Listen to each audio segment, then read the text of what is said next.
Esteemed colleagues, we continue our work. The Ministry of Defense spokesperson, Colonel Lysenko. Good afternoon, dear colleagues. The information on the events in the ATO area during the last 24 hours. Lugansk sector, traditionally main military actions were taking place in Popasnyansky district. The enemy was shelling at several of our strongholds, actively using mortars.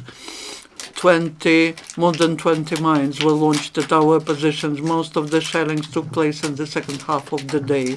Also, the enemy violated the ceasefire in Stanично-Lugansky district and in Lobachevo. In total, during the last 24 hours in Lugansk sector, there were 12 shellings by enemy, 4 from heavy weaponry. Donetsk sector, at Svetlodarska Arch and near Gorlivka, the enemy was using only small arms. One of the shellings was sniper shellings. In total, the enemy was starting firing 5 times at our positions. Near Avdiivka, as before, it is not quiet. The occupants are using mortars and tanks there. The most lasting and powerful shelling took place in the first half of the day between 3 and 9 a.m.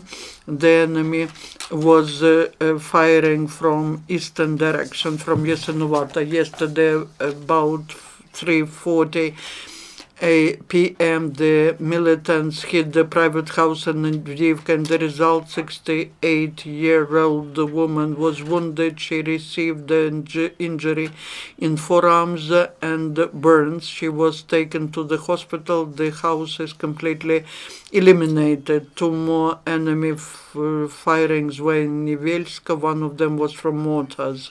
At the position Shakhta Butovka and at the front line in Donetsk airport, it was quiet yesterday.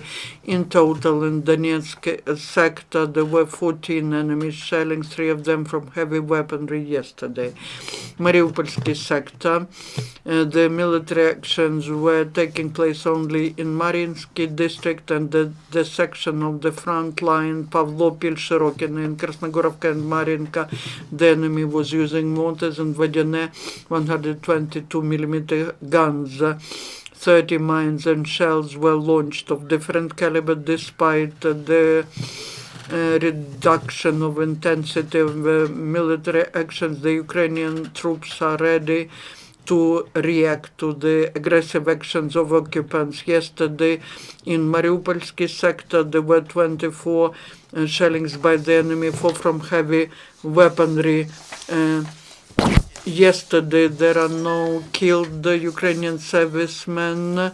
5 received wounds and injuries. One of the wounded persons is the serviceman of the National Guard of Ukraine. Another one is from the Armed Forces of Ukraine. The information on total military losses of our troops during this war from the beginning of the ATO till today, in the result of military actions, 2,629 servicemen perished. Out of them, 2,220 are servicemen of the Armed Forces of Ukraine. Others are from the National Guard of Ukraine, State Border Service, Military of the Interior, Security Service of Ukraine.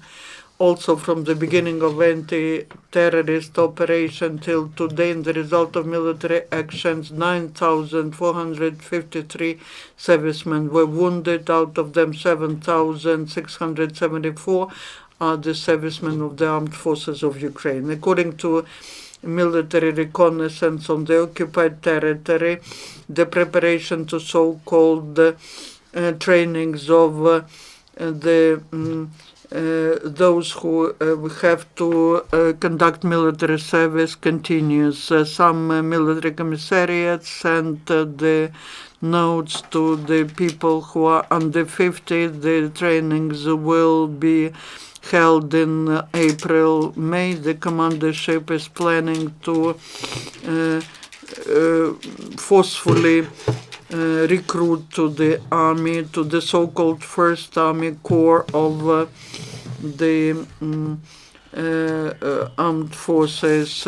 Also, another stage of preparation of the units of armed forces of Ukraine, according to the program United Multinational Training Group Ukraine, continues. One of the mechanized brigades of the armed forces of Ukraine exchanges its experience with colleagues from the armies of Canada, Lithuania, Poland, and United States on the basis of International Center of Peacekeeping and Security of National Academy of Armed Forces, named after Sergei Dachny. In Mykolaievsky area, the two-day training continues.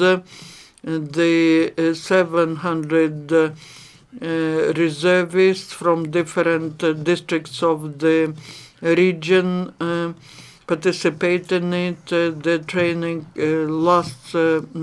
continues on the basis of the National Guard of Ukraine regiment. This training is bilateral. If you have no questions, we will continue our briefing. The next event will take place at 1 p.m.